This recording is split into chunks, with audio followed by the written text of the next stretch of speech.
noite. Boa noite a todos, a todas, aqueles que foram chegando, pessoal que já se manifestou aqui no chat. Uma boa noite especial a cada um de vocês. Boa noite, Ariane. Boa noite, Renato. Boa noite, Ednilson, Miciele, Paloma, Antônio, Hércules. Boa noite a cada um de vocês. Como estão? Tudo bem? Tudo certo? Ah, que coisa boa. Muito bom. Então, sejam bem-vindos à nossa disciplina de legislação e organização da educação básica. Eu sou a professora Alessandra Lopes Castellini, sou professora da Universidade Federal do Piauí, sou professora do SEAD, do curso de inglês, e estou aqui para mais um momento. Estamos hoje reunidos para a nossa segunda aula interativa, a nossa aula de legislação e organização da educação básica. Aula essa que vamos dar continuidade às nossas discussões vindas lá do primeiro encontro, e que vamos ter oportunidade aqui de discutir um pouquinho mais sobre a unidade 2 da nossa disciplina. Já estive observando que, a partir do nosso primeiro encontro, tivemos já alguns alunos participando, colocando suas atividades, suas impressões lá no fórum de discussões, alguns que já foram dando encaminhamento às atividades avaliativas. Gostaria de agradecer aqueles que já se manifestaram, aqueles que já colocaram suas atividades. Então, estamos aqui hoje para tirar as dúvidas, para passar sobre os encaminhamentos, para estar aqui também colocando algumas discussões que são muito pertinentes da disciplina de legislação e organização da educação básica, e também fazendo um convite para vocês, para que vocês possam refletir sobre essa organização, sobre essa estrutura, como nós podemos pensar assim com um olhar mais aprofundado em relação a essas questões. Então, para a nossa aula de hoje, acho muito pertinente iniciarmos esse trabalho recapitulando algumas ideias que foram conduzidas, que foram pensadas no encontro passado, que vão nos dar subsídios para as discussões do nosso encontro de hoje.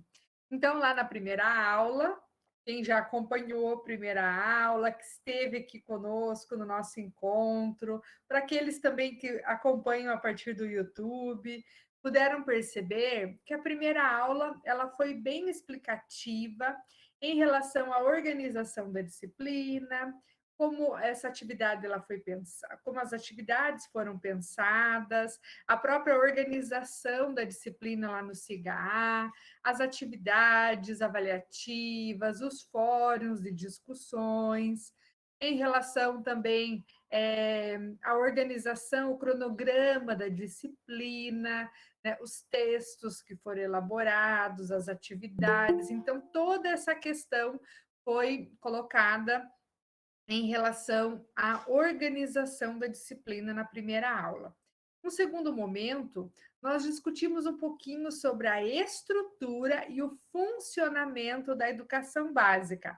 Afinal de contas, nós, profissionais da educação, nós precisamos olhar para as escolas, para as instituições educativas de um modo diferenciado. Nós precisamos ter assim olhar direcionado a questões legislativas, legais, políticas, que envolvem o financiamento, que envolvem a organização, a estrutura dessas instituições.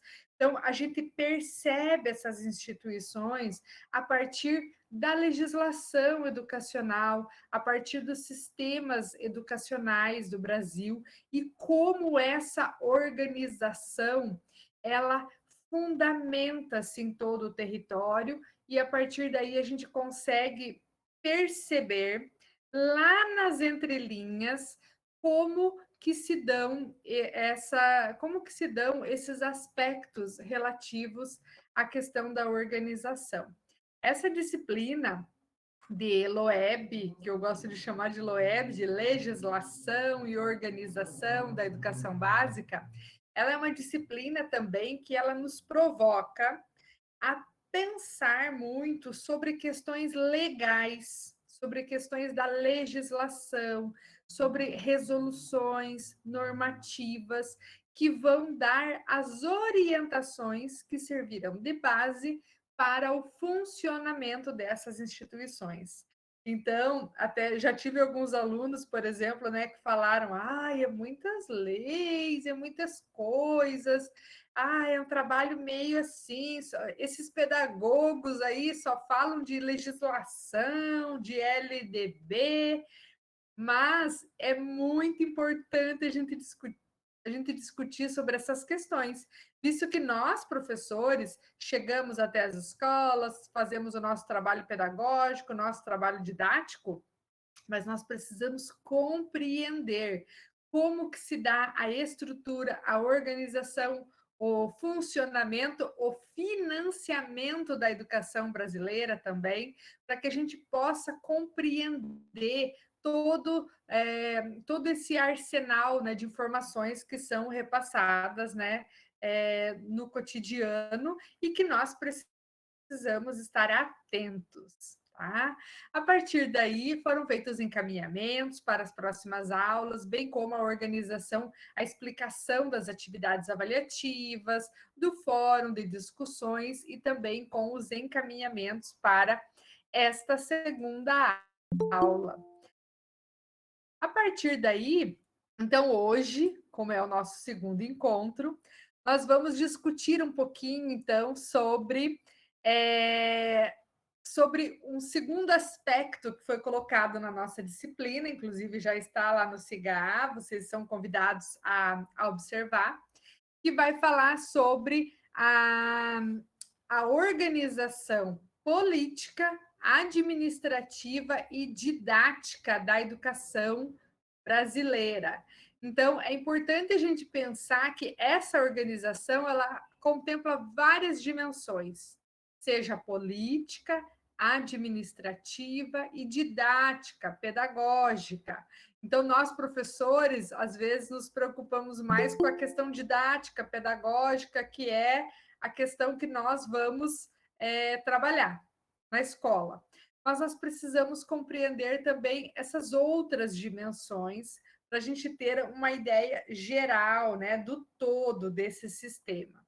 Então, essa segunda aula será destinada à unidade 2, né, do nosso programa, dos conteúdos programáticos que estão reservados para a nossa disciplina, bem como faremos os encaminhamentos das atividades e também em relação aos informes. Gostaria de aproveitar nesse momento também de fazer aqui, de dar o meu boa noite especial aos tutores do curso de Legislação e Organização da Educação Básica. Acredito que já alguns tutores que estão aparecendo já por aqui na aula. Hoje já fomos apresentados já no grupo do SEAD, então sejam todos muito bem-vindos. Os tutores são aqueles profissionais que vão acompanhar os alunos, vão acompanhar o rendimento, vão estar aqui fazendo todo esse trabalho de auxílio para os professores. Então, é um trabalho muito bem-vindo e é um trabalho muito necessário. Então, sempre que alguém aqui tiver alguma dúvida, tiver alguma questão, procurem os tutores, que eles são os profissionais, assim, dedicados, comprometidos e que vão dar toda a atenção necessária para vocês, tá? Bem, a partir daí, pessoal, depois de fazer aqui toda essa retomada assim inicial, então lá na unidade 1, né, como uma retomada, puxando um gancho lá, né, das atividades da primeira aula, então, na unidade 1, nós discutimos um pouquinho sobre a relação entre o Estado, a educação e a sociedade. Então, compreender que a escola, ela não está isolada ou é apenas uma pecinha, né, que está lá solta. Ela é uma peça de todo um quebra-cabeça, né, e que esse quebra-cabeça chamado sociedade, chamado educação, chamado, né? Existe lá a escola, uma pequena pecinha, e professores, alunos, pais, comunidade. Então, a gente tem várias peças, né, que montam esse quebra-cabeça. A partir daí, quando a gente entende essas relações entre o Estado, a educação e a sociedade, a gente consegue perceber de uma maneira mais ampla como as coisas ocorrem, bem como perceber as transformações, né, do ensino, das concepções pedagógicas, da própria questão da estrutura legal, da organização do ensino. Então, eu vejo, né, muitos professores e também muitos estudantes, né, que dizem assim: nossa, lá no meu tempo, as crianças ficavam na sala de braço cruzado, aguardando o professor, elas tinham medo do professor. Então, quando a gente percebe isso, assim, eles fazem esses comentários, dirigindo-se a questões como se hoje tivesse que ser assim, né? E a gente sabe, né, que com todas as mudanças na nossa sociedade, com todas as transformações, nós vivemos hoje no mundo da informação, no mundo da tecnologia. Nossos alunos chegam para a escola, eles estão conectados, eles estão no grupo do WhatsApp, da turma, eles têm toda uma rede de conexões. O professor fala algo, os alunos vão lá e batem lá no Google para ver do que se trata. Então, assim, o que a gente percebe? Que os alunos de hoje, óbvio, que eles não são os alunos lá do meu tempo de antigamente, né? Então, quando a gente se dá conta dessas transformações da sociedade, de como a sociedade mudou, que nem agora com a questão da pandemia, né? As questões assim de retomada presencial, algumas pessoas acham que vão voltar para a mesma escola de 2 anos atrás, ou ainda que são os mesmos alunos. E não, todos nós fomos impactados, né, pelos acontecimentos, né, desses tempos, desse período pandêmico, e todos nós fomos influenciados de certa forma.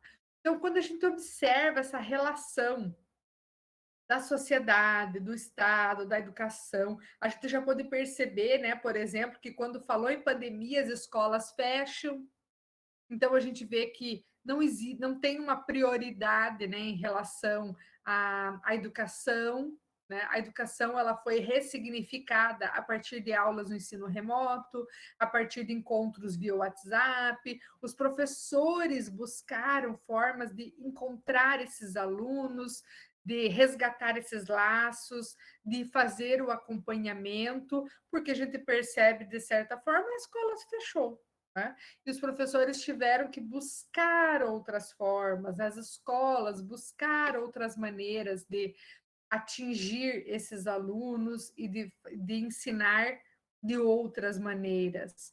Então a gente percebe assim, né, que dentro da nossa sociedade, o que se tem prioridade, o que não tem, o que é deixado para um segundo plano. Então a gente consegue observar. A partir daí também é interessante da gente ver, né, como que são as relações que dizem respeito ao direito à educação, ao dever de educar. Então, nós estamos inseridos em uma sociedade onde a educação ela é um direito. E enquanto direito de todas as pessoas, né, essa educação, a gente percebe como que é cumprido, como que é garantido esse direito. Em relação à educação, como que as pessoas têm esse acesso? Bem como nós podemos refletir sobre as influências internacionais na atual proposta de educação. Então, quando a gente vai estudar mais a fundo sobre essa organização do sistema educacional brasileiro, nós percebemos diretamente as influências internacionais e como elas atuam em relação à nossa organização de ensino.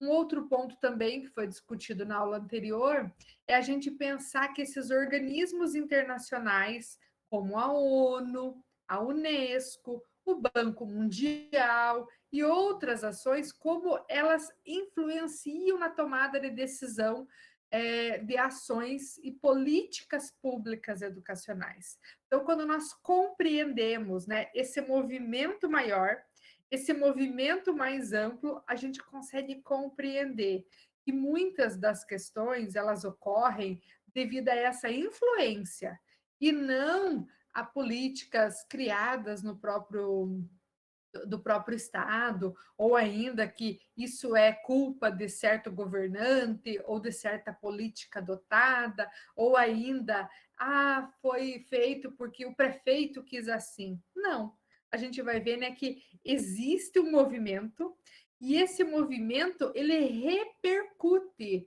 na tomada de decisões e na tomada de ações e mesmo nas reformas educacionais que a gente vai ver hoje e na adoção de políticas públicas. A partir daí, a gente vê que aqui nós temos, né, fotos do parlamento, né, das Nações Unidas, onde a gente consegue perceber que as mudanças no campo educacional, elas são originadas primeiramente pelas mudanças no campo econômico, sociocultural, ético-político, ideológico e teórico do país. Essas mudanças, elas são protagonizadas pelos organismos internacionais e regionais que são vinculados aos mecanismos de mercado e representantes encarregados de garantir a rentabilidade do sistema capital. Então, quando a gente imagina naquela educação, enquanto dever das pessoas, que coisa bonita, né? Olha, eu fico até emocionada, né? Como é bonito isso, né? A gente vai, na medida que a gente vai estudando, a gente vai percebendo que todas essas mudanças, todas essas questões, toda essa organização, ela ocorre primeiramente no campo econômico. E elas estão ali todas em um funcionamento, todas interligadas e, né, ao sistema econômico, ao mercado, e elas buscam garantir a rentabilidade do sistema capital. Afinal de contas, nós vivemos num mundo que precisamos de mão de obra, precisamos de profissionais capacitados, precisamos de pessoas que possam trabalhar, que possam produzir riqueza, que possam gerir lucros. Então, tudo corre dessa formação de capital humano, de trabalho, de rentabilidade, dos lucros. Então, a gente, assim, à medida que a gente vai estudando e vai percebendo essas influências, parece que vai caindo aquele véu, né? Aquele véu que separa. Então, se antes a gente pensava que a educação era uma coisa bonita, vinda de Deus, né? Hoje a gente percebe exatamente isso, né, Renata? É que a educação ela é a instrumentalização desse aparelho econômico do Estado. Então, ela está aqui para servir para alguma coisa. Ela não está porque o Estado tem Jesus no coração e ama todo mundo. Não, nós precisamos compreender essas relações. E essas relações, elas são mercadológicas, elas são econômicas, elas são... fazem parte, né, desse perfil sociocultural, ideológico, ético, político. Então, a gente precisa compreender essas relações. Né? A partir daí, a gente vai ver que, olha só, que imagem, né, que traz um certo impacto aqui, né, para nós. Que esses organismos internacionais, né, que são liderados por uma grande ordem econômica, entre elas o Banco Mundial, não esqueçam quem é o Banco Mundial nessa história, né? O Banco Mundial é aquele, né, que está ligado em todas essas relações econômicas globais. E o Banco Mundial é aquele que faz os empréstimos, né, para os países, que financia ações, né, que tem projetos, né, dos quais ele acaba trazendo uma distribuição de recursos, né, para os países, para propostas emergentes. Então, esse Banco Mundial, mais esses governos submissos, quais serão os governos submissos? Aí a gente pode pensar também na questão, né, dos países emergentes, os países de terceiro mundo, aqueles países mais necessitados, aqueles que são mais dependentes, né? O que ocorre? Toda uma esteira aí, né, de pessoas, né, do povo. Aí a gente vê ali povo, povo, povo, e você e eu, né? E a gente percebe que existe toda uma esteira que movimenta, né? Que movimenta essa estrutura, que influencia essa estrutura, né? E que ela vai nos levando para um grande compartimento chamado, né, educação brasileira. E dessa educação brasileira ali, né, o que que ela faz? Ela faz todo um arsenal, né, que vai homogeneizar todos esses integrantes, né, para sair o quê? Uma grande mão de obra barata. Será isso? Nossa, professora Cruzes, que horror uma coisa dessa! Aí basta você pensar o poder disciplinante das escolas, a questão de a escola preparada para organizada para preparar mão de obra, para tornar os corpos dóceis para o trabalho, a escola preparada, né, para preparar organizada para preparar esses alunos, essas crianças para o mercado de trabalho. Será que toda essa organização ela já não é pensada, ela já não é planejada, ela já não faz parte de um projeto? Então a gente precisa pensar.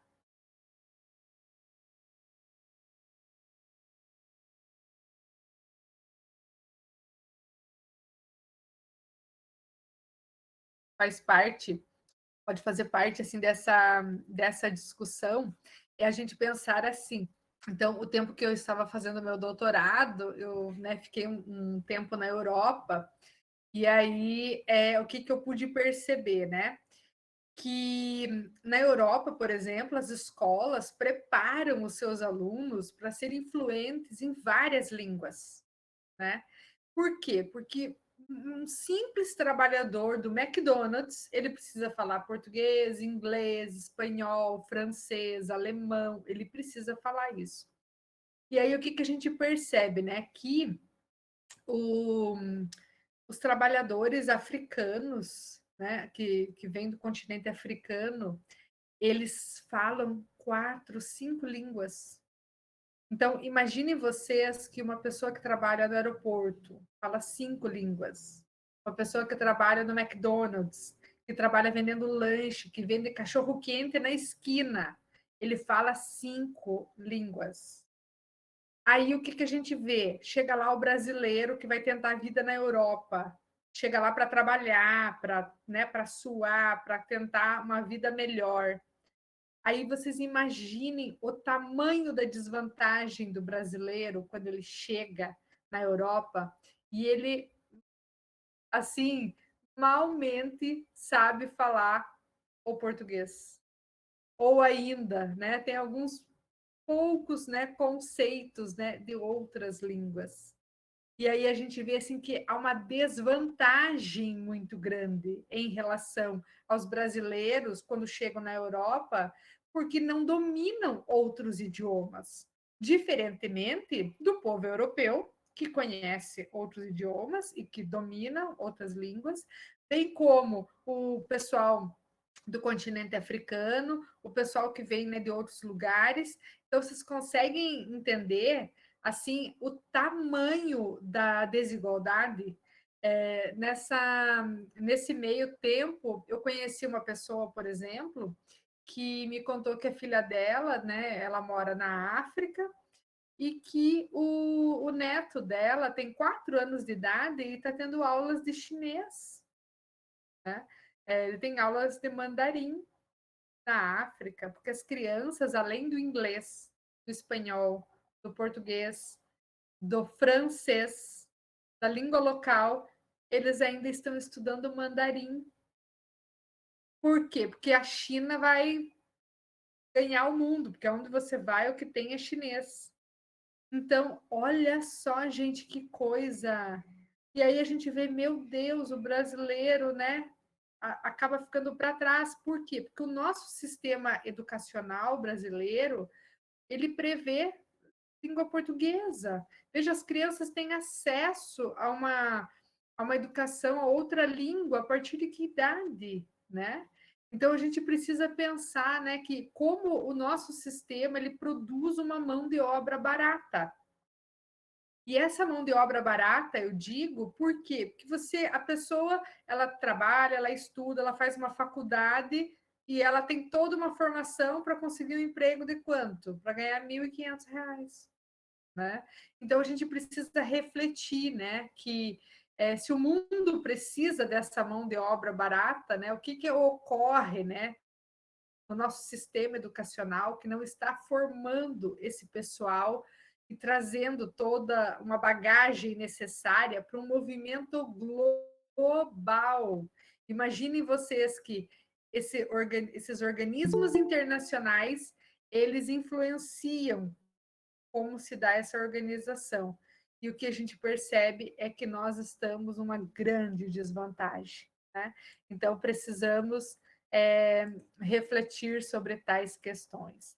E a partir daí, então, eu convido vocês, né, nossos estudantes do curso de Letras em Inglês, para pensar um pouquinho sobre essa organização política, administrativa, didática da educação brasileira, bem como a estrutura do ensino desse sistema educacional brasileiro.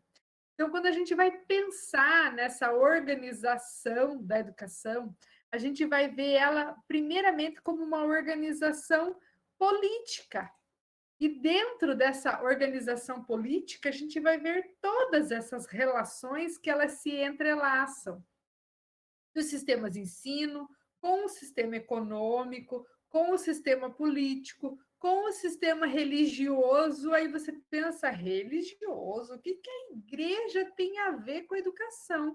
Basta pensar nas escolas filantrópicas, né? Basta pensar em toda os nossos antepassados, né, a nossa história pregressa, né, em relação como nós chegamos até aqui, todas as influências do sistema religioso na educação, bem como pensar também no sistema jurídico e como o sistema jurídico também faz parte, né, dessa organização.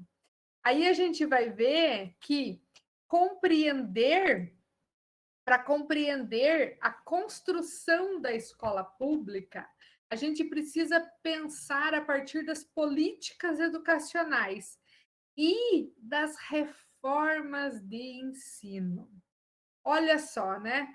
Quando a gente vai pensar em relação às reformas de ensino, aqui eu trouxe uma imagem que está disponível no Jornal do México, falando sobre as reformas educativas, né? E aí a gente vê né, o que o mercado, né, o que pode ser feito né, pelos estudantes, pelas crianças, né? Quem é que. Aí a gente vai pensar, né? Falando em reformas de ensino, né? Quem é que gosta de reforma? Meu Deus do céu, de falar em reforma já dá um negócio, né? Falar em reforma não é fácil, né? Não é fácil. Quem que gosta de reforma? Ai, quebrar a parede, quebrar as coisas, coisa era desse jeito, vai mudar, vai mexer na estrutura, vai ter que mexer com os canos, vai ter que mexer com isso, com aquilo. E o que a gente percebe, né? Que a escola pública e as políticas educacionais, elas são permeadas de reformas do ensino. Sabe aquelas reformas assim que fazem aquele tradicional puxadinho? Já ouviram falar no puxadinho? Olha só, os puxadinhos da educação, o puxadinho da escola, os puxadinhos, né, que resolve fazer na educação brasileira. A gente vai perceber que todo esse tempo de educação brasileira, vários puxadinhos foram feitos, né, em relação às reformas educativas. E que reformas, né, que são essas, né? Essas reformas, primeiramente, é pensar que essas reformas elas são permeadas de interesses, né? Interesses.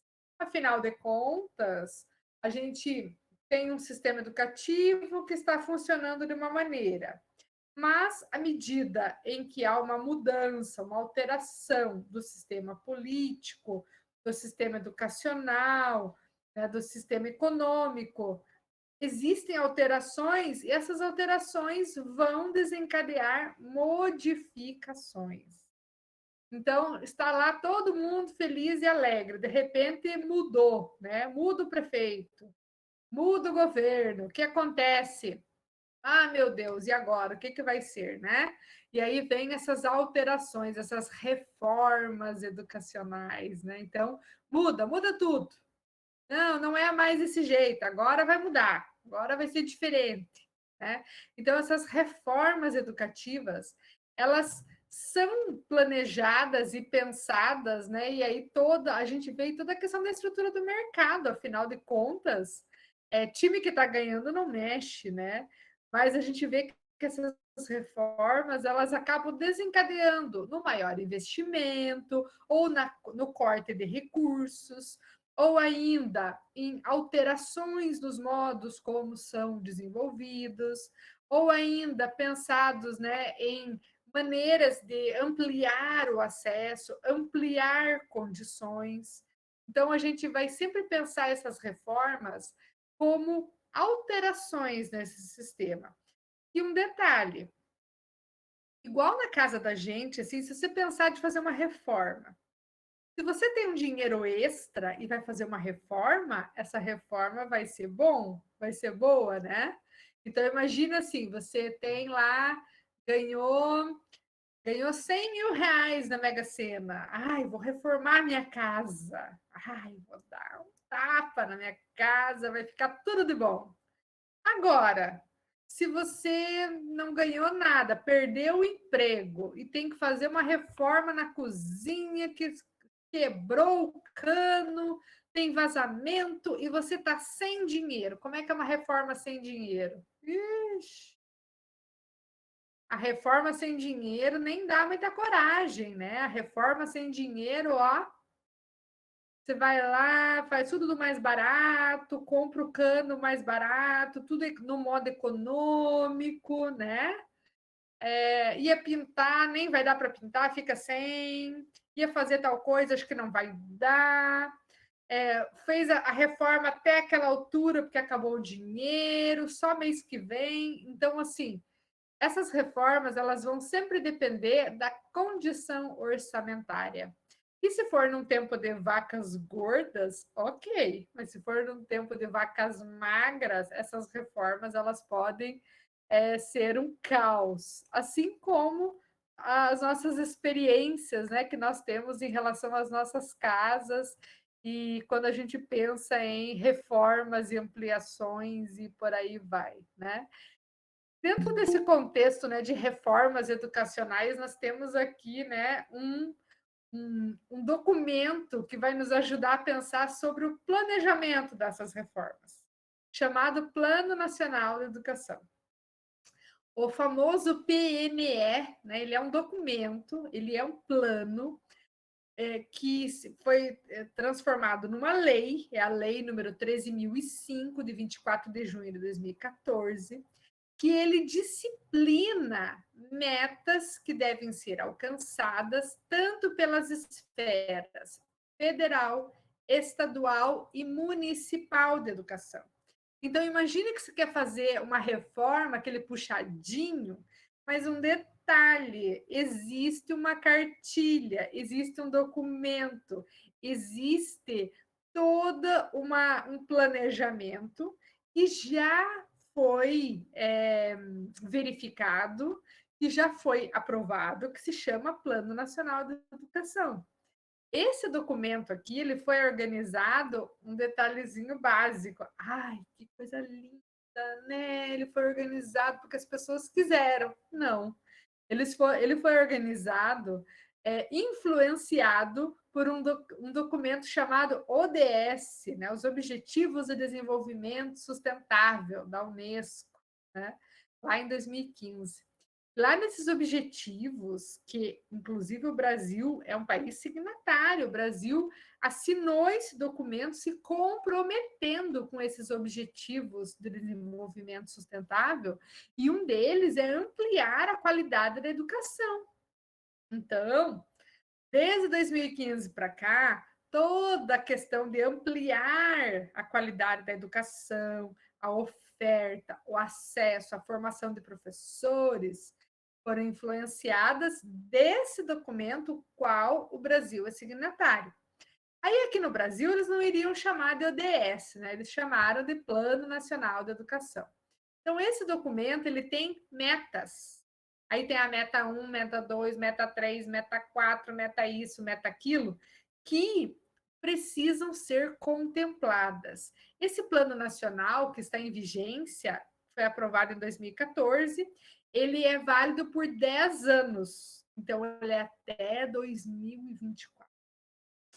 E olha, essas metas são bem audaciosas e elas têm até 2024 para serem cumpridas. Vou contar para vocês que nós, na universidade, por exemplo, quando vamos fazer um projeto, já vem lá, esse projeto está em consonância com qual meta do PNE? Aí você já tem que ir lá estudar o PNE e ver qual meta que está em consonância com qual meta da educação, né? Qual meta que vai favorecer esse projeto, porque esse é um dos requisitos, tá? Então, é pensar nessas metas do Plano Nacional de Educação, e nós percebemos isso também, que tem sido uma preocupação dos governos, tanto na esfera federal, estadual, municipal, em atingir essas metas propostas pelo PNE. Afinal de contas, 2024, ó, piscou, tá aí, né? E lá em 2024 vai ter uma avaliação. Quais foram os esforços para chegar a cumprir essas metas, né? Afinal de contas, por que será que a gente cumpre metas? Olha só, plim, plim, plim, plim, plim, plim, né? Olha só, mas que eu já vejo, já sabe aquele barulhinho das moedas caindo, né? A gente cumpre metas porque vai ter uma recompensa, é ou não é? Essas metas aí, elas vão ter recompensas lá na frente. E recompensas do que será, professora? O que será que vocês acham? Coloca aqui no chat aqui o que vocês acham que vem de recompensas no caso ao atingir essas metas. O que será que acontece, né? Aqui algumas principais metas do Plano Nacional de Educação. A questão das creches, ampliação das creches, de pré-escolas, as vagas do ensino fundamental, do ensino médio, do ensino superior, né? O acesso, né? A ter mais vagas, ampliação, a questão da educação especial, a educação em tempo integral é uma das metas do Plano Nacional de Educação. Olha só, a educação de jovens e adultos, o EJA, a educação profissional, todas essas são metas que são previstas lá no Plano Nacional de Educação, e para cada um deles existem lá vários itens. desde formação de professores, vem lá ampliação do acesso, vem a questão do aumento do número de vagas, todas essas questões. E olha lá, tem gente que já está contribuindo aqui no chat aqui, né? Por que será que precisa cumprir essas metas? Para melhor qualidade de vida. Cara, é. Mas olha lá, acho que o Wanderson lá foi, né? Verbas educacionais maiores. É, bem isso. Cumpre-se as metas para ter mais verbas. Imaginem vocês que os milhões e bilhões que são destinados, não é mil, é milhões e bilhões que são destinados, eles são destinados para quem faz a tarefa de casa, eles são destinados para quem faz a tarefa, para quem cumpre o seu dever, para quem mostra trabalho, para quem desenvolve ações, né?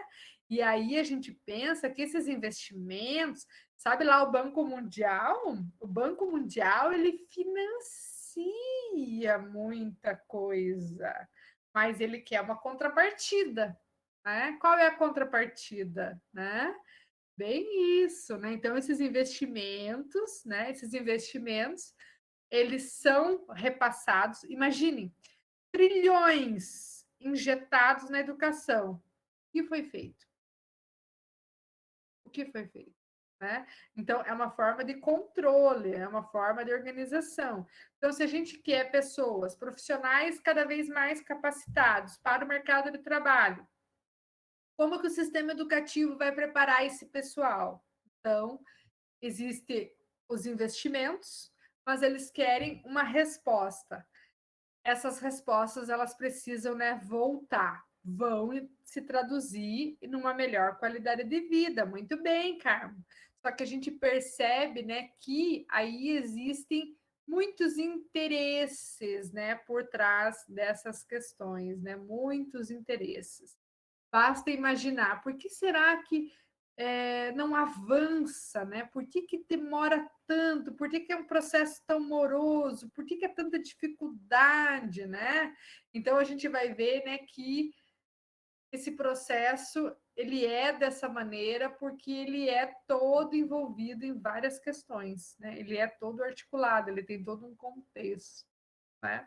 Então, à medida que você tem mais dinheiro, que se tem mais verbas, que se tem mais financiamento, é pensado essas questões. Né? Então, a gente precisa, sim, compreender todas essas relações. Então, a partir do Plano Nacional da Educação, o que aqui a gente faz, né, assim um panorama geral. Então, para pensar em todas essas questões e como essa organização ela se dá, a disciplina de legislação e organização da educação básica, ela caminha de mãos dadas, sabe com o quê? Com a história da educação. Eu não sei se alguém aqui já foi meu aluno da história da educação, ou se vocês já fizeram essa disciplina de história da educação. Então, imaginem vocês que, para a gente responder algumas questões dessa estrutura, dessa organização, do sistema educacional brasileiro, a gente precisa recorrer à história da educação, a gente precisa recorrer aos nossos antecedentes históricos. Por quê? Porque são eles que vão nos mostrar alguns aspectos bem interessantes a serem pensados. Então, a gente imaginar por que será que hoje acontece dessa maneira? Então, a gente olha para trás, a gente vê os nossos antecedentes. E quando nós olhamos para os nossos antecedentes históricos, o que a gente pensa? O que a gente vê? Né? O que a gente percebe? O que vocês acham?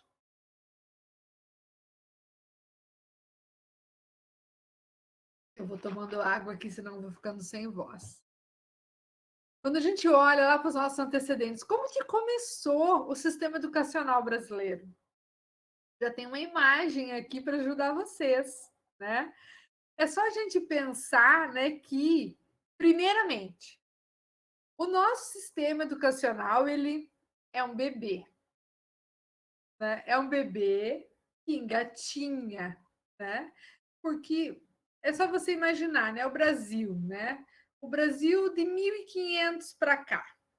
Olha, bem isso, Wanderson, bem isso, né? A gente olha lá para os jesuítas, de 1500 para cá.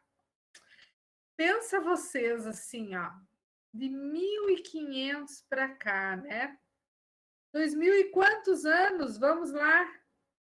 2000 e quantos? Nós estamos em 2022, de 500 para cá, dá quantos anos? Hã?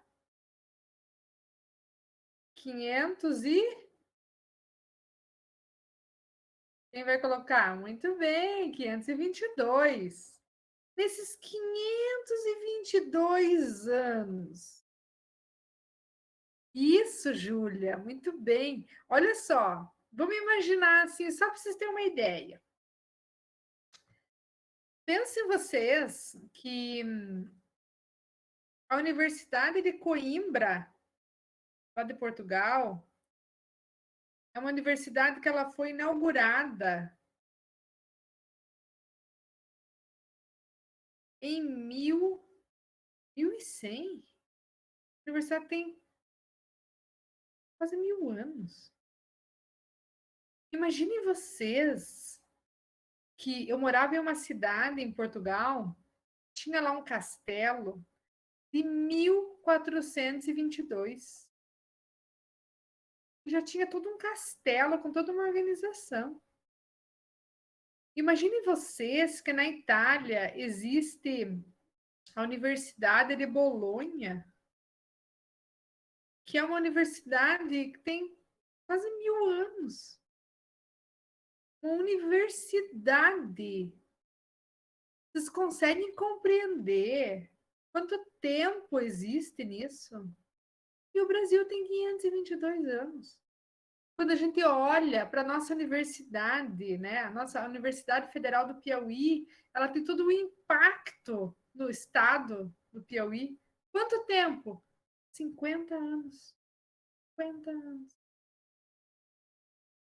Quando a gente vê todo esse impacto nesses 50 anos, aí você pensa, pouco, é muito pouco. O nosso sistema educacional, ele é um bebê. Ele é um bebê quando a gente vai, né, assim, perto de outras universidades, perto de outros sistemas de ensino. Quando a gente vai para outras regiões, a gente consegue perceber, né, que o sistema educacional brasileiro, ele precisa amadurecer muito. Por quê?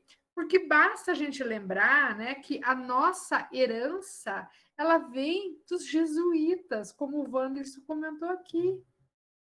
Vem lá dos jesuítas.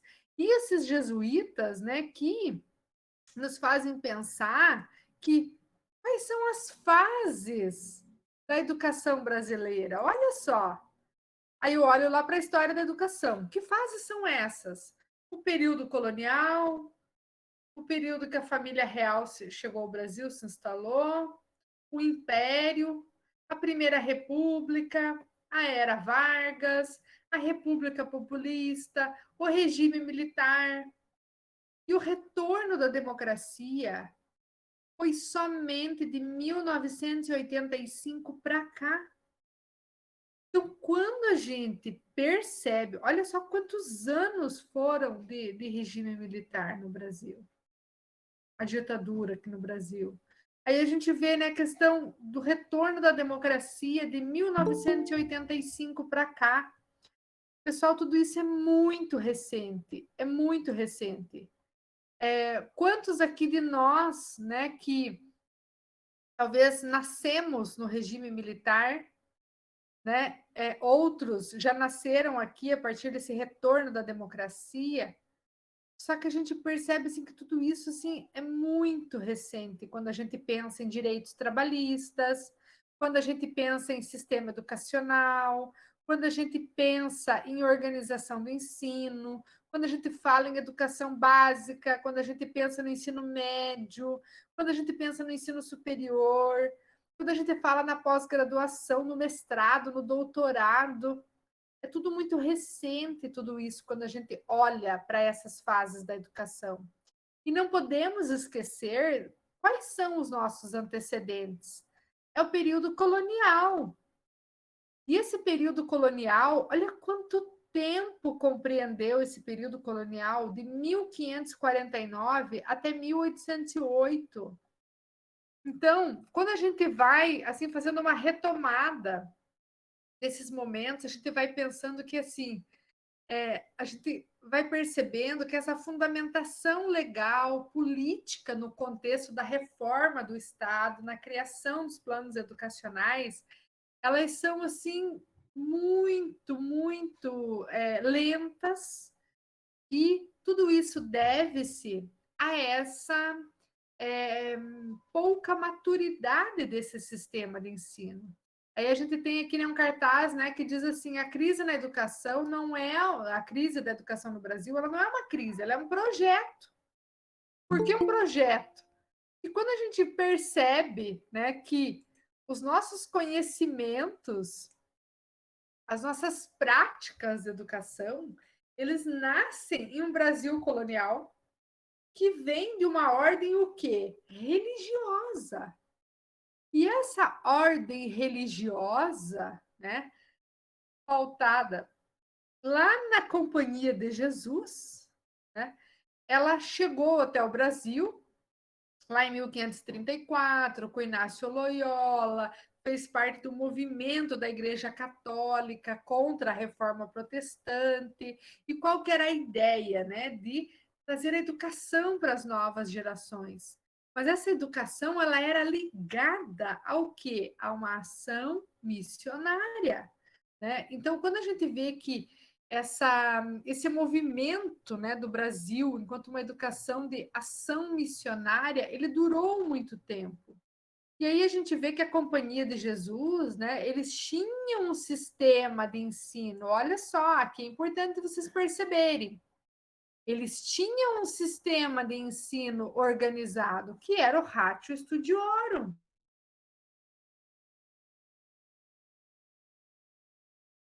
educacional brasileiro. Por quê? Detalhe, né? Ele não era do Brasil, ele foi trazido, ele foi implantado, ele foi transplantado, né, de um contexto europeu para o contexto brasileiro. Mas o que que era? Ele era um plano de estudos que eram mantidos pela Companhia de Jesus e que eles tinham aulas elementares de ler e escrever, e eles tinham cursos de nível secundário na área das filosofias e ciência, das letras humanas, onde eu trabalhava as humanidades, a retórica, a gramática latina. Então a gente percebe, né, que tinham esse sistema, ele era dividido em aulas elementares, que seria como se fosse a educação básica, os cursos de nível secundário e os cursos de nível superior, que era a formação do quê? De sacerdotes, que iriam estudar o que? A teologia e ciências sagradas. Mas aqui a gente vê que existia um plano. Aulas elementares, os cursos de nível secundário e os cursos de nível superior.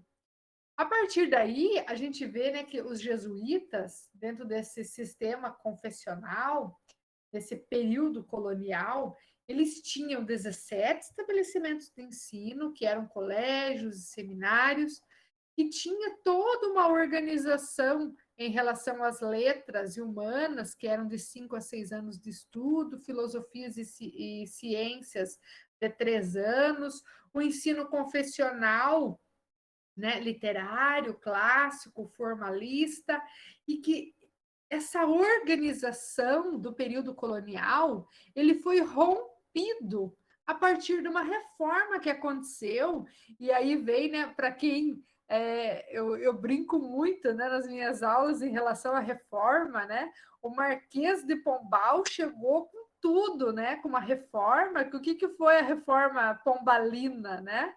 Foi a expulsão dos jesuítas, né, da Companhia de Jesus. Então a gente vê, né, que o quê? Eles não queriam mais esses estudos que eram úteis à coroa portuguesa, né? E vieram aí todo, né, uma reforma. Foi a primeira reforma, né, que aconteceu na educação brasileira, que foi esse período pombalino, né? Que foi de 1760 a 1808. E essa reforma veio com o quê? Olha só essa imagem.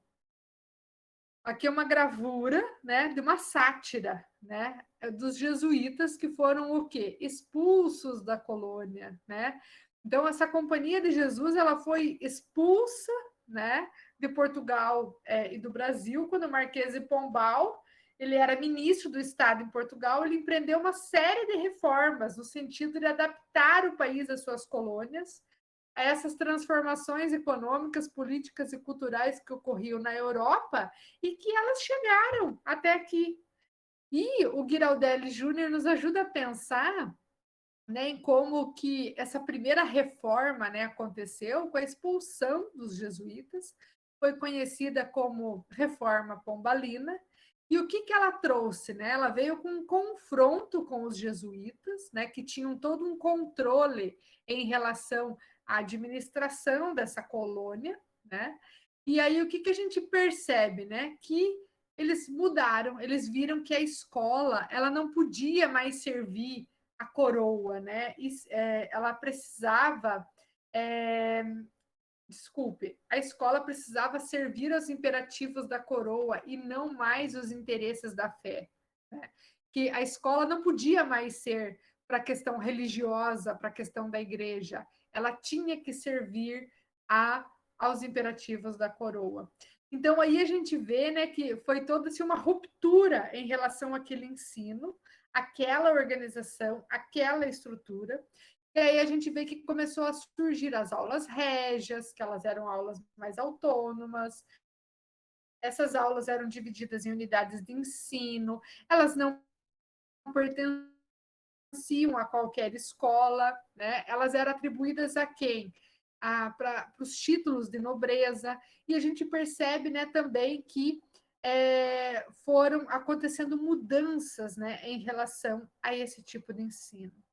Aí a gente vê que num outro período do Brasil, o chamado Império, após a proclamação, né, da independência, lá em 1822, o Brasil começou a ter um governo próprio, né? E aí a gente vê, né, que essa forma, né, de governo, ela também trouxe modificações para o sistema educacional. Afinal de contas, era o período imperial. E nessa educação do Primeiro Império, nós temos aqui, né, algumas leis que começaram a surgir, dentre elas a lei de 15 de outubro de 1827. 15 de outubro, lembra o quê? O que será que lembra? O que é comemorado lá no dia 15 de outubro, né? É o dia do professor, né? Porque foi o dia que foi pensado, né, para criar as primeiras escolas, né? As primeiras escolas de letras, né, nas cidades. Muito bem, Ariane, no dia do professor. Olha só, o 15 de outubro que é comemorado, ele vem lá desse 15 de outubro de 1827, né? E que começou a definir o método de ensino adotado como método Lancaster, né? Então, veja, lá de 1827 para cá, a gente já começou, né, a perceber coisas que até hoje são ainda como são, olha só. E aí a gente vê o quê? Que esse método Lancaster, ele prevê a forma de provimento de professores ordenados e capacitação. Então, se a educação brasileira, que começou lá com os jesuítas e a Companhia de Jesus, no ensino, né, de profissão de fé, no ensino religioso, ele mudou a reforma pombalina e ele servia para a coroa, né? Aí a gente vê que lá no Império eles começaram a pensar em professores com ordenados e capacitação. Sabe por quê? Porque até então não tinha essa história de ordenado. Afinal de contas, os jesuítas eles não recebiam pelo seu trabalho, porque era uma ordem religiosa. Já no tempo de Marquês de Pombal, as aulas régias eram dadas por quem? Por pessoas da coroa e também por esses padres, por religiosos que davam as suas aulas nesse período. Veja, lá a partir de 1827 que foi começado a pensar nessa questão de capacitação, de ordenados, de professores, porque até então não tinha isso. Porque o ensino ele era algo confessional. A gente vai ver também que foi a partir, né, dessa educação imperial que surgiram as determinações sobre prédios escolares, sobre escolas de meninas em cidades, em vilas mais populosas, em um ensino para meninos, ensino para meninas, e também prédios escolares, com escolas, com a construção, né, desse tipo de obra pensada para a educação, porque até então não tinha isso, não. Até então, onde que era a aula? Era embaixo da árvore, era na igreja, era no pátio, era em algum lugar, não tinha um lugar específico. Então, quando a gente observa, assim, tudo isso é muito recente, né? Na educação, nesse período imperial também, a gente percebe que ali começou a ter, né, esses atos adicionais, que eram as normativas daquela época, começaram a organizar esse ensino, em ensino regular e ensino secundário e superior. Então, a gente vai ver, né, que o sistema regular ele era oferecido no Colégio Pedro II, em liceus provinciais, em alguns estabelecimentos particulares, e eles tinham uma duração, que geralmente era de 7 anos, né? Por exemplo, para ingressar no ensino superior, bastava comprovar a idade e ser aprovado nos exames parcelados. Então, tinham exames da época, né, e que, a partir desses exames, né, podiam entrar. Outra questão, as universidades, não existiam universidades naquela época, então tinham as faculdades, faculdades de Direito de São Paulo, de Recife, faculdade de Medicina no Rio de Janeiro e Salvador. Então, para você ser admitido num curso desse, você precisava ser aprovado, né, nesses exames. E o que a gente pensa também em relação a isso é que as instruções primária, secundária, eles eram de responsabilidade das províncias. Então, cada província, dentro das suas limitações, criava suas próprias leis de educação.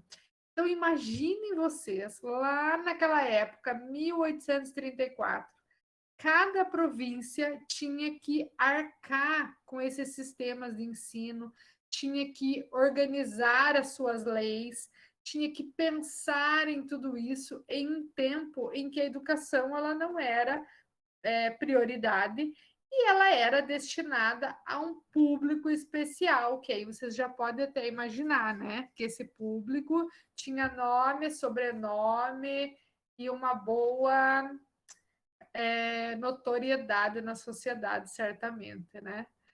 Aí a gente vai ver, né, que a partir dessas reformas tiveram novas promessas, né, como o Ministério da Instrução, dos Correios e Telégrafos que surgiram, a reforma Benjamin Constant, que trouxe regulamento da instrução primária e secundária, né? A criação do pedagógium, né, que era um centro de aperfeiçoamento do magistério, os institutos oficiais de ensino superior, né?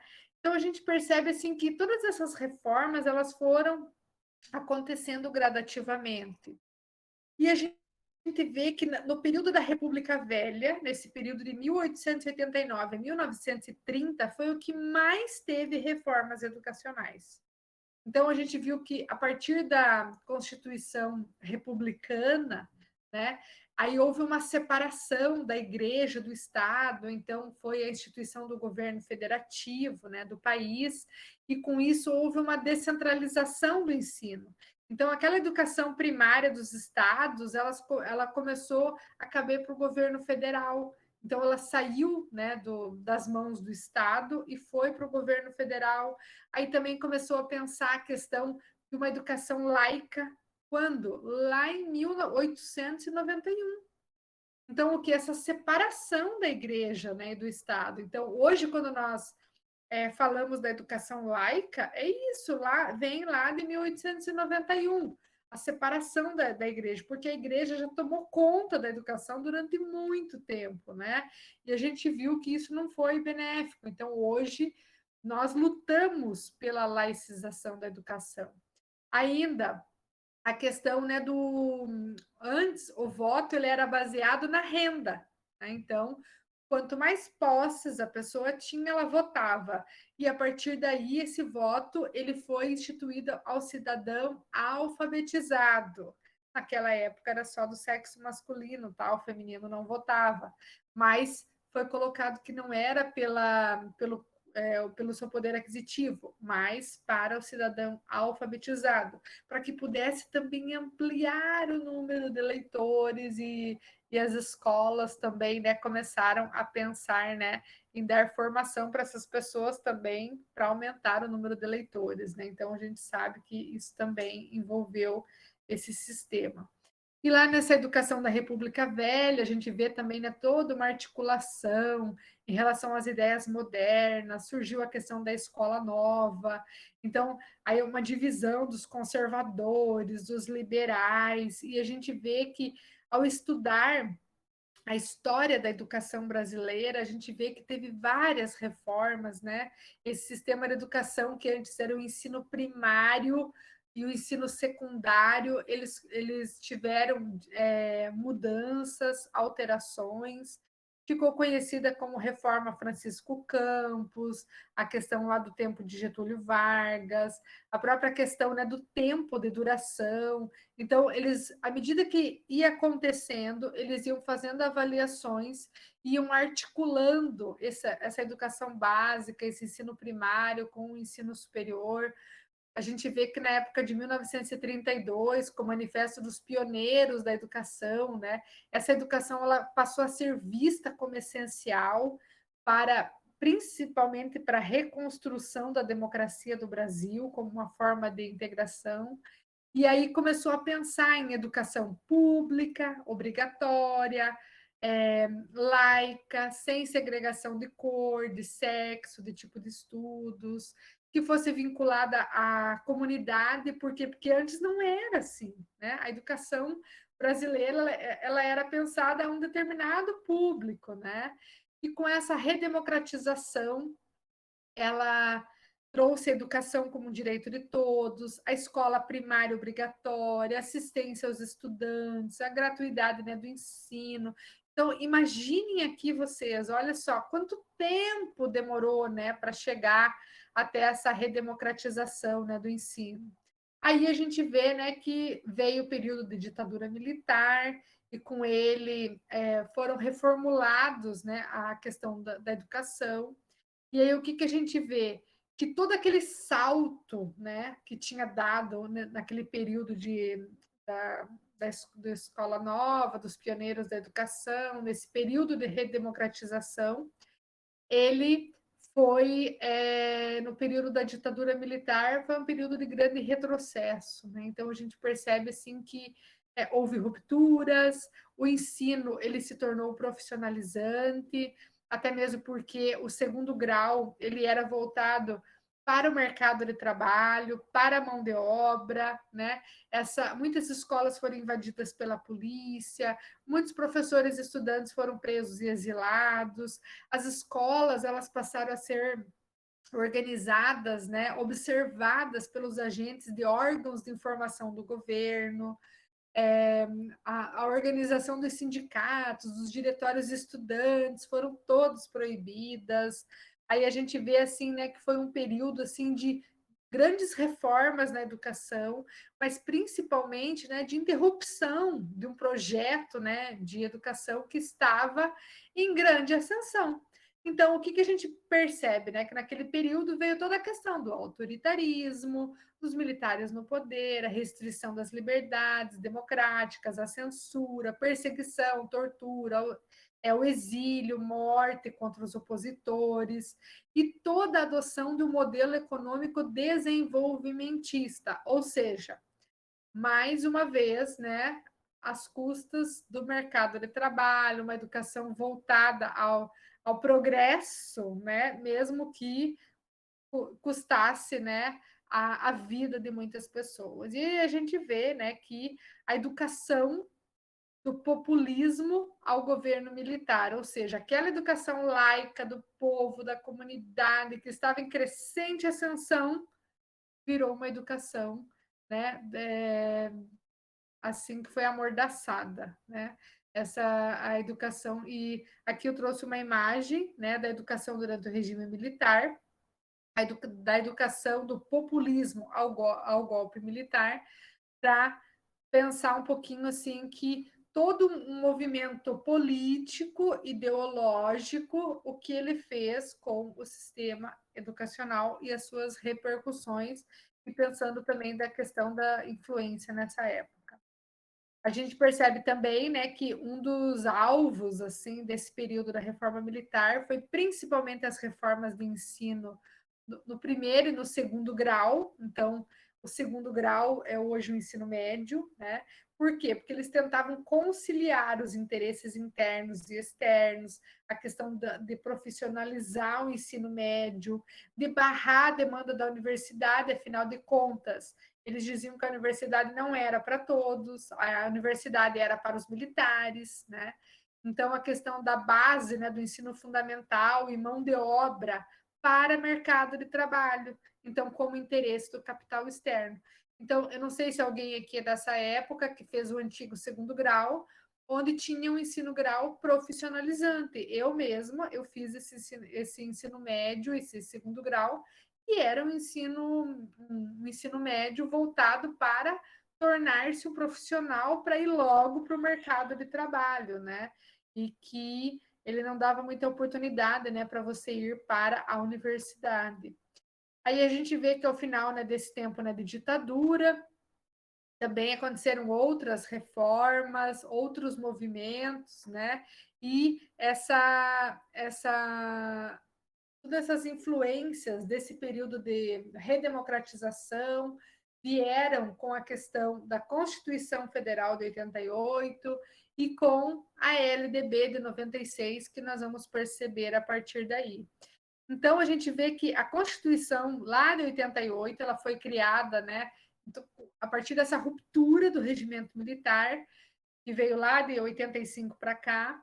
E aí a gente vê que essa Constituição, ela veio, né, enquanto uma Constituição cidadã, enquanto uma Constituição, né, que traz a educação como direito de todo cidadão. Então a gente vê assim que da Constituição Federal de 88 para cá, muita coisa modificou, né? E o que nós temos hoje é muito recente, né? Basta ver o nosso passado da ditadura, né? Que tudo aquilo foi alterado, né? Então a gente vai perceber, por exemplo, que essa Constituição Federal ela nos traz, né, sobre essa organização do ensino e como que esse ensino vai se dar a partir dessa época. Então a gente vê, né, que a composição dos sistemas de ensino ele vem com uma abrangência federal, estadual e municipal. A partir daí a gente vê, né, que como vai ser gerido, né, a partir desses recursos. Então existem os órgãos federais, os órgãos estaduais, os órgãos municipais que vão trazer essa composição. Aí influenciados, né, por esse movimento da Constituição Federal, nós temos a LDB, que é a Lei de Diretrizes e Bases da Educação, que é uma lei lá de 1996 que vem, né, para organizar, né, esse sistema educacional brasileiro. E aí vocês podem pensar assim: será que essa LDB é a primeira lei? Não, na verdade ela é a terceira lei LDB do Brasil, né? Lá em 1961 nós tínhamos uma lei, que era a Lei 4.024 de 61, que tinha uma estrutura de ensino primário, colegial e universitário. Aí lá na época lá teve uma reforma universitária, né, que foi a Lei 5.540 de 68, bem na época do golpe militar, né? Olha só, né? Porque uma reforma justo nessa época, né? Teve uma reforma que alterou essa LDB para a Lei 5692, né, conhecida como 5692/71, que trouxe reformas, estabeleceu essa estrutura em primeiro, segundo e terceiro graus e ampliou essa obrigatoriedade de 4 para 8 anos, né? Depois disso, de 71, tivemos outras leis que trouxeram também alterações, outras reformas, né? E também nós tivemos aí a lei, para daí surgir a LDB 93, 94/96. Então, nós tivemos 3 leis, né? Quais foram as leis, né, da educação nacional? A Lei 4.024 de 61, a Lei 5.692 de 71 e a Lei 93, 94 de 96. Aqui é uma questão de concurso. Quem for fazer o ENAD, quem for fazer um concurso público para entrar, para dar aulas, às vezes tem essa questão, é uma questão de concurso, né, geralmente, né, que ocorre. Quais foram as leis da educação nacional? Então, nós tivemos essas 3 leis, né? E a gente vê que cada uma dessas leis, elas trazem especificidades que precisam ser trabalhadas, né? Como essas diretrizes, estão lá desde 61, já existem diretrizes e bases para a educação nacional, que foram alteradas conforme essas reformas foram acontecendo, até chegar à nossa lei atual, que é a lei de 96. E aí um detalhe, né? Ah, mas foi fácil. Não, né? Nada no Brasil é mágico, né? Em lugar nenhum. Houve toda uma tramitação, né? Então, desde 88, com a promulgação da Constituição Federal, começaram a discutir os projetos, né, da lei. Aí o Darcy Ribeiro, né, apoiado pelo Collor, apresentou um outro projeto de lei no Senado, começaram a ser discutidos, esses projetos foram aprovados, de repente o outro projeto aparece, né? E o que até ele ser aprovado, né, novamente. Então, teve toda uma tramitação. E essa lei 93, 94/96, que é a nossa LDB, é um detalhe. Ela tem 26 anos.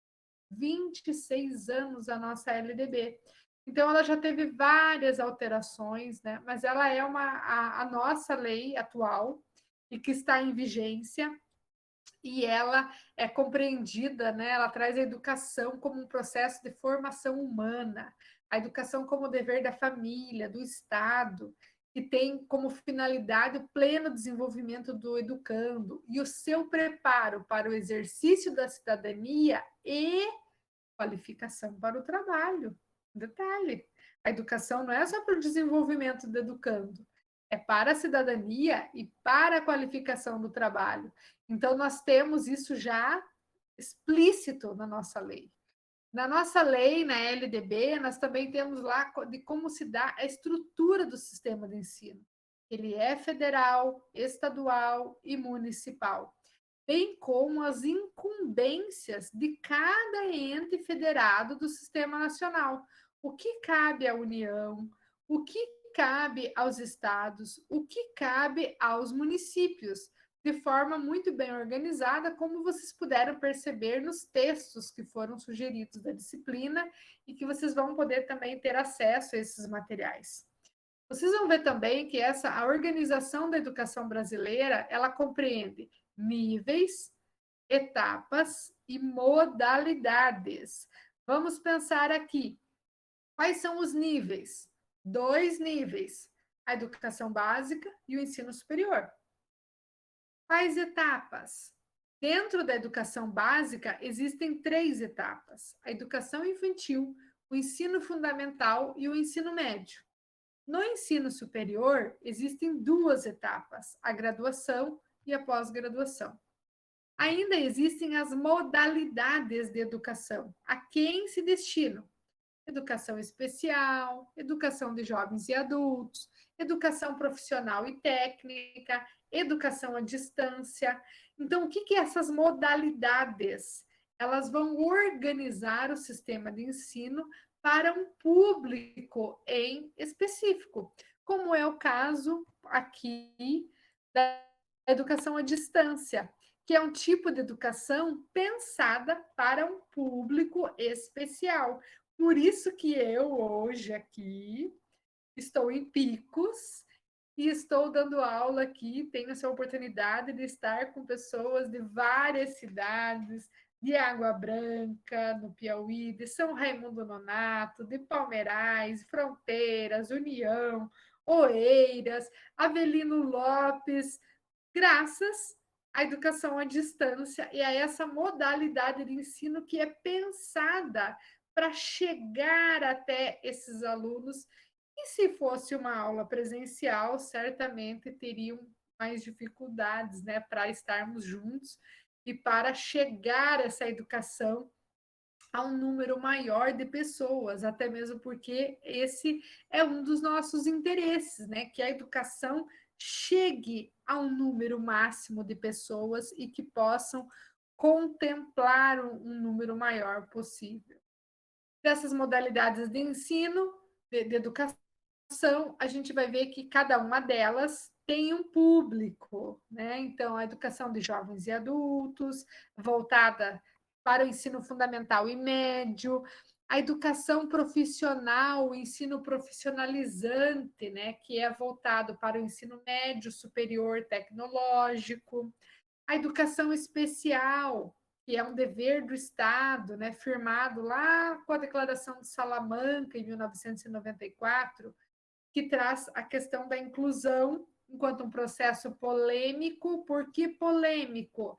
Porque até hoje nós temos leis, normas, diretrizes que regulamentam a educação especial e a inclusão em todas as modalidades de ensino, mas que precisam o tempo todo, né, de adaptações, precisam de discussões e de toda uma organização. Afinal de contas, existem muitas fragilidades no nosso sistema de ensino. E a educação à distância, o EAD, com as secretarias de educação à distância, do MEC, os programas de TV, e todos os programas que nos ajudam, né, nesse quesito. Uma outra questão muito importante que a LDB também nos traz é a questão das leis 10.639 e a Lei 11.645, que vão falar sobre o ensino de história e cultura afro-brasileira e indígena. Então, essas leis, elas trazem a obrigatoriedade de, em todo o sistema de ensino educacional, trabalhar com ensino de história e cultura afro-brasileira e indígena. Esta é uma lei. Desde 2003 existe essa lei, a 10.639 e a 11.645, que é a lei de 2008, que vai falar sobre história e cultura indígena. Imaginem vocês, somente em 2008 que foi reconhecida a história e cultura indígena no sistema de ensino. Muito tempo, né? Olha só. Então a gente pode pensar, né, assim, a respeito dessa questão.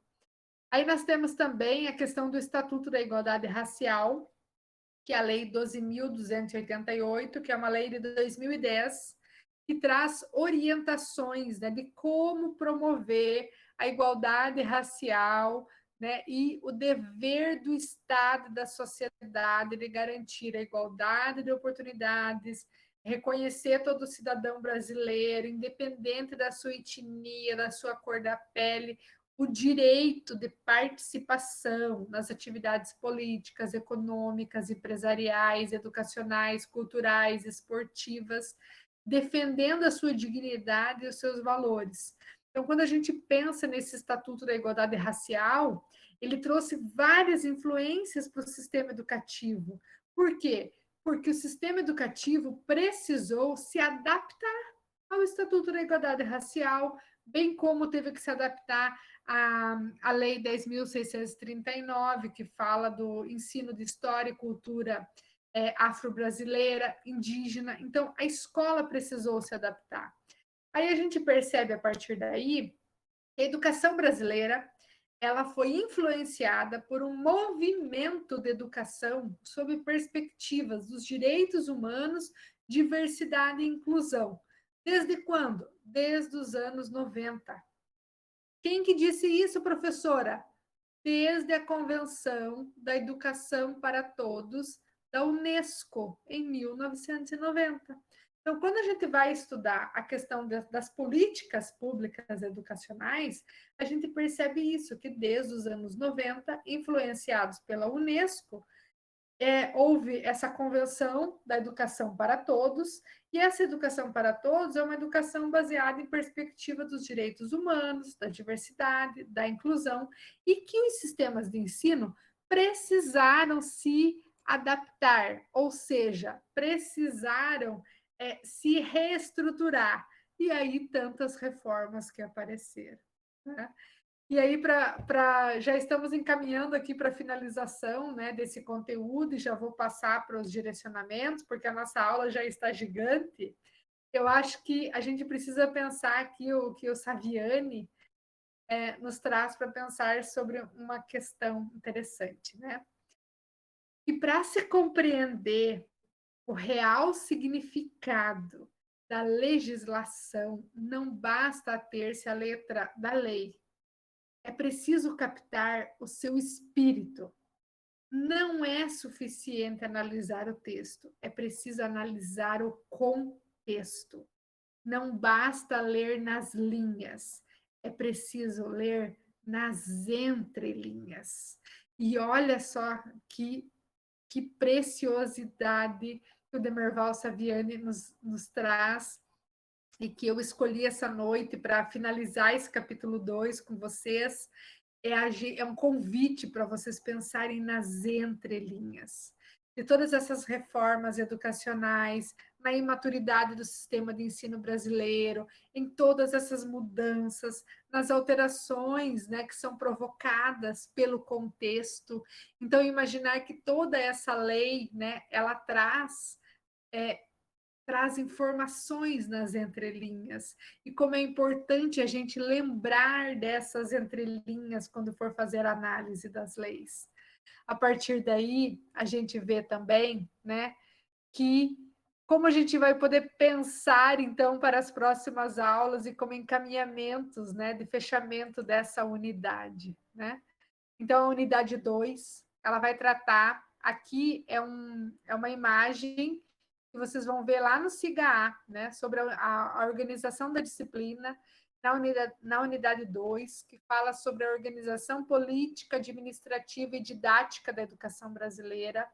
Vocês vão ver aqui todos os conteúdos, né, que foram pensados, que vai falar sobre os antecedentes históricos, sociais e políticos, as reformas educacionais, a educação nos processos da Constituição Federal de 88, bem como a política de reforma do Estado, a criação de planos, a própria questão, né, da lei, da LDB de 96, os sistemas municipais e estaduais de ensino, a questão das etapas, os objetivos, a organização dessa estrutura curricular, a educação básica e as suas etapas, que é a educação infantil, ensino fundamental, ensino médio, e também as modalidades, né, de ensino, não esquecendo da educação especial, da educação indígena e da educação à distância. Vocês vão ver também lá algumas atividades propostas, né, que vão ajudar bem isso, né? Somos bebês que estamos engatinhando ainda nessa história, né, da educação nacional. E aí a gente vai ver também algumas atividades propostas, né? Então, o que são essas atividades? A leitura e o estudo de alguns textos. Eu já coloquei aqui, como vocês podem perceber, o texto base 4, que é um texto do Fortran, de 2009, que ele é o texto base da disciplina. Então, leiam esse texto, vocês vão assim ver como vai clarear a ideia de vocês e como que essa aula de hoje também ajuda a refletir essas questões. Aqui também tem outros textos, como o texto 5, o texto 6 e o texto 7, que são textos que vão complementar essas informações. Temos também como uma atividade proposta participar do Fórum 2, e lá tem uma questão que precisa ser discutida, e é uma questão que vai falar principalmente, né, sobre a educação como direito de todos, todas e todes, né? Essa educação na perspectiva dos direitos humanos, essa educação voltada para todos, o que você vai, o que você pode contribuir a respeito disso? Temos também algumas sugestões de leituras complementares, afinal de contas, eu sou dessas, né? Eu sempre trago muito material para os meus alunos e como materiais complementares e que podem auxiliar, né, na construção do conhecimento e fica, né, como dica, né, para vocês. E ainda a atividade avaliativa, não esquecendo que o envio dessas tarefas precisa corresponder o prazo até o dia 14 de maio, não esqueçam. Então, lá no Fórum 2, o Fórum 2 vai aparecer essa tela para vocês, é para vocês refletirem, né, sobre a educação como um direito de todos e para todos, né? Será que as escolas estão dando conta disso? O que, que vocês acham? Será que a escola, né, ela é organizada para pensar, né, nessas exigências legais? E será que a escola, como que a cultura escolar, né, o que, que ela precisa para construir essa educação com perspectivas do Estado democrático, social de direitos, uma educação enquanto direito humano? Será que a escola ela está organizada para as diversidades? A escola está organizada para pensar a questão da inclusão social? A escola está organizada para pensar as diferenças, as desigualdades, né? Então, quero assim que vocês possam refletir sobre essa questão, que é uma questão assim que é meu objeto de estudo e que eu gosto muito de pensar sobre isso, e é você olhar para as demandas da sociedade e pensar, será que a nossa escola está preparada para isso, né? Uma outra questão aqui diz respeito à atividade avaliativa número 2, que é uma atividade que a proposta é uma produção escrita. Então, vocês vão ver lá que, após a leitura dos textos, após, né, essa aula, vou deixar os slides lá para vocês também, vocês podem ver esse material como uma consulta, né? Eu quero que vocês escrevam, né, que vocês organizem lá uma produção escrita para falar, né, sobre a fundamentação, né, da Lei 12.288, que é o Estatuto da Igualdade Racial, para que vocês possam pensar como que a escola, né, tem trabalhado a questão do combate ao racismo, do preconceito racial, e como que nós podemos trabalhar isso na educação básica, né? Quando a gente compreende a nossa educação, que nasceu lá com a educação dos jesuítas, que veio, né, de uma educação voltada para a questão imperial, né? Como que é hoje trabalhar com questão de combate ao racismo, de preconceito racial, temas da diversidade, temas dos direitos humanos, né? Como que a gente pode pensar isso? Então, são essas duas atividades, o Fórum 2 e a Atividade Avaliativa 2, que é um convite para que vocês possam pensar nessas questões, possam organizar essas atividades, possam postar lá na plataforma, lá no SIGA. E nós temos aqui como encaminhamento o nosso próximo encontro, que é a nossa terceira aula interativa, que está marcada para o dia 12 de abril de 2022. Então, até lá, vocês têm aí esse tempo, se apressem nas questões, já vão fazendo o fórum, participem nas atividades, na atividade avaliativa número 2, façam essas leituras e espero que vocês, agora com o apoio também dos tutores, que vocês possam realizar essas atividades, se atentem para os prazos, em caso de dúvidas, podem nos procurar, procurem os tutores da disciplina também, que estarão prontos para auxiliar, nos procurem sempre que tiverem alguma dúvida, vejam as aulas, essa aula vai estar disponível no YouTube também, e espero ter contribuído com as reflexões a partir do nosso encontro de hoje. Para mais informações, sigam nas redes sociais. Vocês sabem que eu tenho um projeto que se chama Projeto Multilab, que está lá nas redes sociais, que tem vários trabalhos. Tem também aqui nas redes sociais, tem como vocês podem me encontrar, tem o meu e-mail, que eu já repassei já para vocês também. E acredito que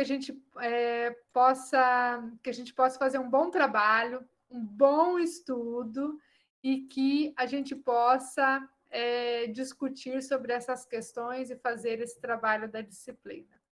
Dessa maneira, eu finalizo a minha aula, desejando para vocês bons estudos e até a próxima aula. Um beijo grande para todos vocês, um forte abraço e até a próxima aula. Grande abraço, pessoal!